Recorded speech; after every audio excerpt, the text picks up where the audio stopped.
Assalamu alaikum wa rahmatullahi wa barakatuh. Chers auditeurs, de son vivant, le messager, paix et prière sur lui, avait dans le hadith rapporté dans l'authentique de Muslim dit: N'écrivez rien de moi en dehors du Coran, et celui qui écrit, qu'il l'efface. Dans les premiers temps de l'islam, cet ordre avait été instruit afin d'éviter que le Coran ne se mélange à la parole du prophète, paix et prière sur lui. Cependant, cet ordre n'a été que temporaire au début de l'islam. Une fois le risque de l'emmêlement de la parole du prophète, paix et prière sur lui, et celle de son Seigneur éloignée, il a été abrogé. Abu Daoud et l'imam Ahmad rapportent tous deux avec une chaîne de transmission authentique que le compagnon et fils de Omar ibn al-Khattab, Abdullah ibn Omar, a dit: J'écrivais tout ce que j'entendais du messager d'Allah, paix et prière sur lui, afin de le mémoriser. Mais les gens de Quraysh m'en avaient empêché et dit: Tu écris alors que le messager d'Allah parle en état de satisfaction et de colère.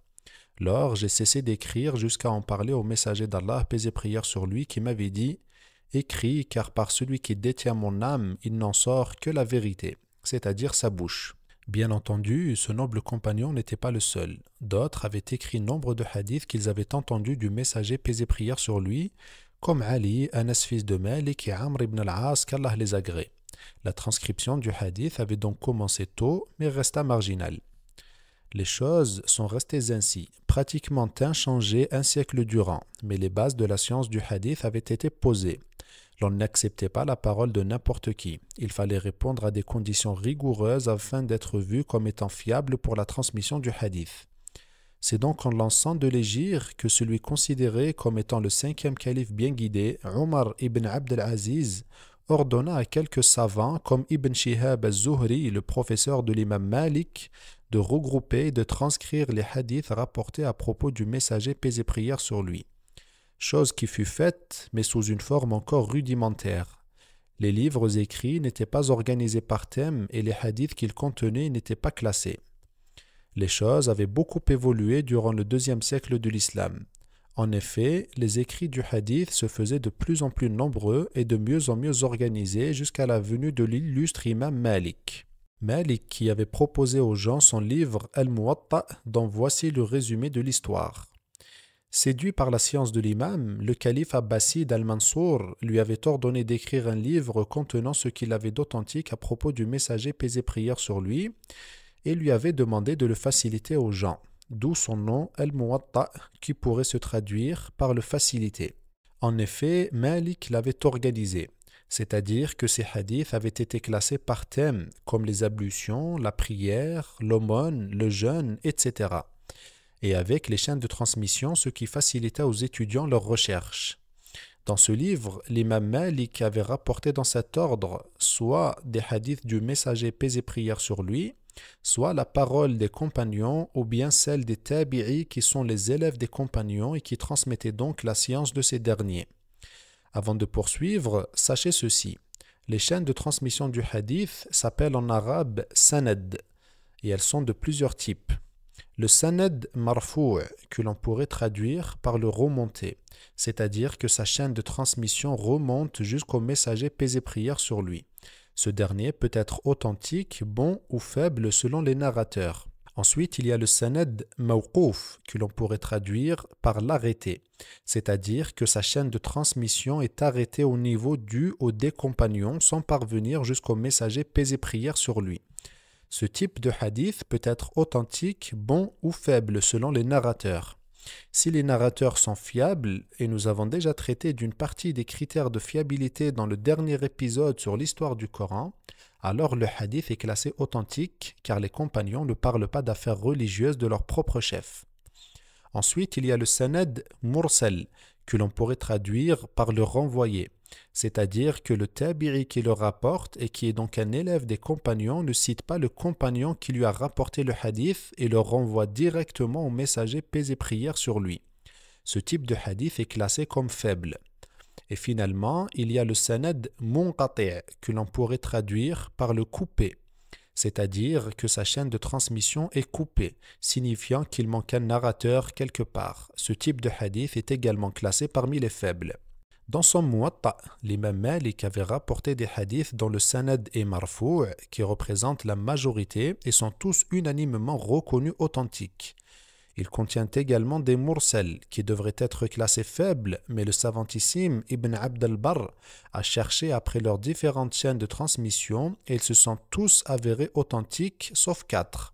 Il y a ensuite les mawqouf qui sont reconnus authentiques et les munqati' qui sont faibles. Malgré donc son importance première, ce livre contenait une petite partie de hadiths faibles. L'imam Malik n'a cessé de le perfectionner durant 40 années jusqu'à lui faire atteindre un niveau de perfection inégalé à son époque. Il contenait, semble-t-il, environ 8000 hadiths au départ pour finir avec moins de 2000 après les différentes révisions de l'imam. Pour ceux ayant un niveau de science même rudimentaire et capable de reconnaître un hadith au sanad marfou', ce livre est une véritable mine d'or car ces derniers qui représentent la majorité sont tous authentiques. Et ici, pour rappel, l'imam Malik était né en l'an 93 de l'Hégire et décédé en l'an 179. D'aucuns pourraient être amenés à penser que c'est éloigné du messager paix et prière sur lui, mais il n'en est rien. En matière de chaîne de transmission, Malik était séparé de tout au plus 4 personnes du messager paix et prière sur lui. La chaîne de transmission suivante, Malik à propos de Nafi', à propos d'Ibn Umar, à propos du messager paix et prière sur lui, est considérée comme la chaîne d'or, c'est-à-dire la chaîne de transmission la plus authentique qui soit. Comme vous l'y voyez, seulement 3 hommes séparent l'imam du messager paix et prière sur lui. On pourrait, de prime abord, penser que ce livre voit sa grandeur diminuée par la présence de hadiths faibles, mais il n'en est rien. Il faut tout d'abord savoir qu'avant de le présenter aux gens, Malik consulta plus de 70 savants de Médine à son propos qui approuvèrent tous cet écrit.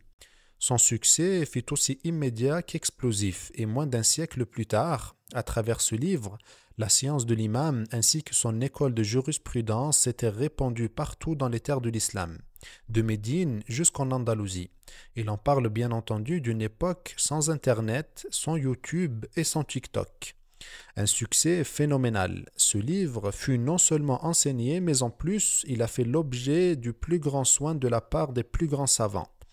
Entre exégèse, commentaires, rectification des hadiths faibles et autres ajouts, j'ai pu dénombrer plus de 100 livres qui traitent du Muwatta de Malik, preuve encore du succès qui est le sien. Aujourd'hui, il est la base de l'école jurisprudentielle malikite qui est elle-même la principale du Maghreb et de l'Afrique de l'Ouest. Après Malik et son livre, les choses avaient évolué peu à peu jusqu'à la venue de celui qui poussa la science du hadith à son paroxysme, celui dont le nom est comme lié à la religion islamique. J'ai cité l'illustre imam al-Bukhari. Dans la première vidéo de cette chaîne, nous avons traité de l'histoire de cet homme et nous avons brièvement parlé de son chef-d'œuvre, l'authentique de Bukhari. Ici, nous allons traiter avec plus de profondeur de son livre, de la raison de son écriture, de son nom véritable, ainsi que de ce qui fait son exceptionnalité. Premièrement, voici la raison qui a poussé l'imam à écrire ce livre. Il dit à ce propos, « Nous étions chez Ishaq ibn Rahawayh, qui est son professeur, qui nous avait dit « Et si vous écriviez un livre abrégé contenant l'authentique de la sunna du messager paix et prière sur lui ?» Lors, l'idée est entrée dans mon esprit. L'autre raison qui l'a définitivement poussé à cela est ce qu'il dit ici. J'ai vu en songe le messager d'Allah, paix et prière sur lui, qui était assis. J'étais devant lui avec un éventail à repousser les mouches. J'ai interrogé un exégèse de rêve et il m'a dit « Tu repousses le mensonge à propos du messager, paix et prière sur lui ». Dès lors, al-Bukhari s'est pleinement consacré à l'écriture de son livre qui lui demanda au total 16 années d'édition afin de rassembler ses hadiths et de s'assurer de leur authenticité. Ici, chers auditeurs, marquons une pause dans notre récit et parlons brièvement des différents types de hadiths et ensuite des conditions à réunir pour qu'un hadith soit réputé authentique et accepté comme tel. Tout d'abord, il y a le hadith authentique, qui est la plus haute distinction. Les conditions pour qu'un hadith soit classé ainsi sont les suivantes. Tous ces narrateurs doivent être des adl, c'est-à-dire des justes. Dans le dernier épisode traitant de l'histoire du Coran, nous avons vu les conditions à remplir pour qu'une personne soit classée comme telle. Je vous invite donc à aller visionner ou revisionner ce dernier. Deuxièmement, tous ces narrateurs doivent faire preuve d'adresse, c'est-à-dire une bonne mémoire et qu'ils doivent transmettre ce qu'ils ont entendu au mot près et non se contenter de transmettre le sens de la parole entendue. Troisièmement, la chaîne de transmission ou le sanad doit être muttasil, c'est-à-dire lié de son début jusqu'à sa fin. Quatrièmement, le hadith doit être exempt de shudhudh, que l'on pourrait traduire par irrégularité ou encore divergence, que ce soit dans la chaîne de transmission, le sanad, ou encore le texte en lui-même, le matn, est considéré comme irrégulier ou divergent tout hadith qui diverge d'un autre dont la chaîne de transmission est plus solide. Le hadith souffrant d'irrégularité est classé comme faible. Finalement, il doit être exempt de illa, c'est-à-dire de vice, que ce soit dans le matn qui est le texte ou dans le sanad qui est la chaîne de transmission. Est considéré comme un vice une raison quelconque que le spécialiste en hadith voit. Tout hadith souffrant de illa est classé comme faible. Ici donc étaient les critères du hadith authentique. Il y a ensuite le hadith classé hasan ou bon. Le hadith bon répond aux mêmes conditions que l'authentique. Il est acceptable, mais ses narrateurs sont réputés avoir moins d'adresse que ceux de l'authentique. Enfin, il y a le hadith faible qui est inacceptable. Est considéré comme hadith faible tout ce qui ne répond pas aux critères de l'authentique et du bon. Ceci étant dit, continuons. Al-Bukhari a nommé son livre ainsi, le recueil authentique, relié, abrégé du hadith du messager, paix et prière sur lui, de ses sunnas et de ses jours. Recueil car il y a recueilli des hadiths divers à propos de tous les sujets de la religion, que ce soit la révélation, le dogme, les adorations, le droit, etc. Authentique car il n'y a recueilli que des hadiths exclusivement authentiques, tout en ajoutant ses propres conditions à l'authenticité du hadith.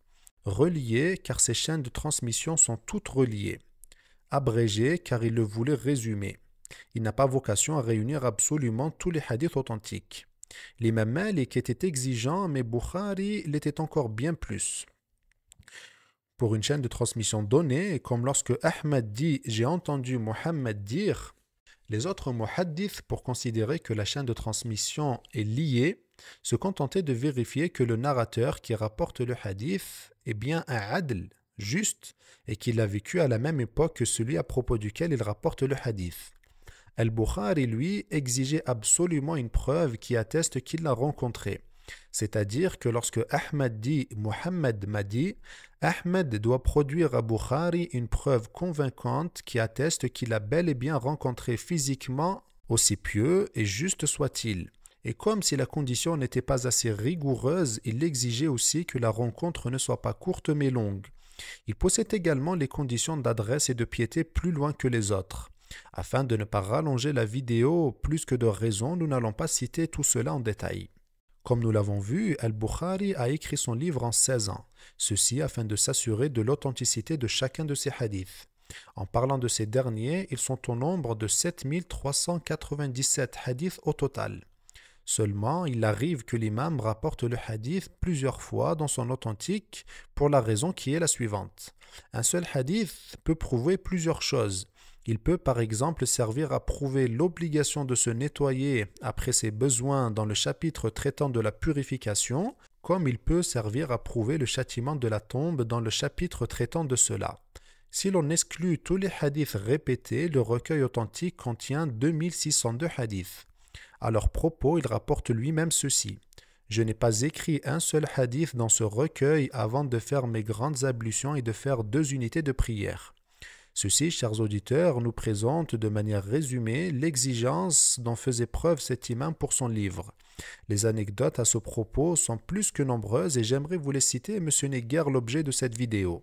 À la différence de Malik, Al-Bukhari n'a pas présenté son livre avant de le perfectionner totalement. Une fois la chose faite et avant de le publier, il demanda leurs avis à ceux considérés comme les plus savants de son époque, à savoir Ali ibn al-Madini, Ahmad ibn Hanbal et Yahya ibn Ma'in. Ils ont approuvé l'authenticité de tous les hadiths de son livre en dehors de 4, qui, d'après eux, n'étaient pas faibles, mais plutôt qui ne répondaient pas aux critères fixés par Al-Bukhari lui-même. Cependant, il n'a pas été en accord avec eux et maintint ces 4 hadiths dans l'authentique. Par la suite, la communauté savante lui donnera unanimement raison. Son livre, encore plus que le Muwatta de Malik, se répandit comme un fulgure à travers le levant et le couchant. Son succès a été immédiat et son livre rencontra un succès jamais égalé avant ou après lui. En dehors du Coran, nul livre sur cette terre, musulman ou non, arabe ou non, n'a suscité autant d'intérêt que celui-ci. Les exégèses dont il a fait l'objet sont innombrables, on en dénombre au moins une trentaine. Aujourd'hui, il apparaît clair que ce recueil authentique tient la plus haute place dans l'islam et auprès des musulmans. Il est unanimement réputé être le livre le plus authentique après le Coran. Avant de passer à la suite, j'aimerais encore me permettre cette lourdeur dans mon insistance sur ce point. Le recueil authentique d'Al-Bukhari a bénéficié du plus grand soin et de la plus grande acceptation. Mais en même temps, il faut absolument tenir compte d'un fait essentiel, à savoir que dans un premier temps, les regards posés dessus ont été des regards critiques. Ce n'est qu'après avoir été soumis à tous ces yeux inquisiteurs qu'il a accédé à ce degré si haut. De nos jours, des critiques tentent de décrédibiliser ce livre. L'essentiel de ces critiques vient en réalité d'orientalistes et des sectes dites coranistes qui rejettent la sunna prétendant suivre le seul Coran comme source de législation. Le problème premier étant que l'écrasante majorité de ces critiques ne sont pas des gens de spécialité, n'y connaissent rien en langue arabe qui est la base de cette science, et encore moins les fondements de la science du hadith dont je ne cite ici que les rudiments. Ils se contentent en effet de suivre des arguments puérils trouvés çà et là. Ici, nous allons brièvement citer quelques contre-arguments qui serviraient à acquis de raison pour sa recherche de vérité. Premièrement, pense-t-on que des dizaines de milliers de savants qui ont suivi ce recueil avec autant de ferveur et qui l'ont accueilli, l'ont fait pour les beaux yeux de Bukhari sans esprit critique, d'autant plus que cette science est l'absolue obsession de ces hommes. Peut-être Al-Bukhari les aurait-il corrompus ou menacés. Ensuite, ne voit-on pas que dans le Coran, Allah a blâmé son messager car il s'est détourné d'un homme pauvre ou encore car il s'était interdit quelque chose de licite. Les versets où le Coran reprend son messager et paix et prière sur lui sont nombreux, ce qui nous prouve qu'Allah ne lui permet pas l'erreur. Il est certain que le prophète, paix et prière sur lui, durant sa vie, a parlé et enseigné. Lors, ces paroles sont de deux choses l'une, soit vraies, soit fausses. Si elles sont vraies, alors elles sont complémentaires avec le Coran. Si elles sont fausses, alors Allah, qui a repris son prophète pour des choses non importantes, aurait-il laissé passer des milliers de paroles fausses? Ensuite, Allah, qui a assuré qu'il préserverait sa religion et son livre, aurait-il permis que son prophète dise des faussetés tout en permettant que ce dernier se propage dans la religion qu'il a promis de protéger? Aurait-il permis que ces mêmes paroles fausses servent à expliquer ce livre, le Coran, dont il a promis la préservation? Chers auditeurs, l'authentique de Bukhari et celui de son élève Muslim sont d'importance première dans l'islam. Craignant que le musulman ne se braque en cas d'attaque directe sur le Coran, certains orientalistes préfèrent s'en prendre à ces deux livres afin de saper les fondements de la religion. En effet, dans ces deux authentiques, on trouve l'histoire de l'écriture et de la compilation du Coran, la biographie du messager paix et prière sur lui, la manière dont on prie, dont on jeûne, dont on accomplit l'aumône, etc. Décrédibiliser ces deux livres permet, dans une suite logique, de faire de même avec le Coran. Et comme ces deux livres sont supérieurs aux autres recueils de hadith, les saper revient naturellement à saper tous les autres. En effet, ces deux livres représentent le summum de la science islamique. Convaincre de leur faiblesse revient à faire s'effondrer toute la science de l'islam, d'où donc toutes ces attaques dont ils font l'objet. Cependant, comme pour le Coran, tous les efforts déployés par des milliers de personnes pour ne serait-ce que les charger d'un grain de poussière est en soi une preuve de leur grandeur. D'autant plus que ces personnes suivent une méthodologie faible, bien inférieure à celle des deux imams qu'ils critiquent. Chers auditeurs, des dizaines de milliers de savants, des millions de litres d'encre, des millions de feuilles, des millions d'yeux usés et des millions d'heures de vie ont été consacrés à la transmission de génération en génération de cette science jusqu'à nous parvenir. À nous donc de faire en sorte que cette lumière vive dans nos cœurs et à travers nos actes jusqu'à la transmettre aussi intacte qu'au possible aux générations futures, mais aussi à nos contemporains. Je ne fais ici qu'honorer ces sacrifices avec mon humble effort, dont j'espère d'Allah l'acceptation et pour vous l'utilité. Voici donc, chers auditeurs, qui clôture notre vidéo. D'ici à notre prochain épisode, je vous laisse entre les mains d'Allah dans sa protection et vous dis Assalamu alaikum wa rahmatullahi wa barakatuh.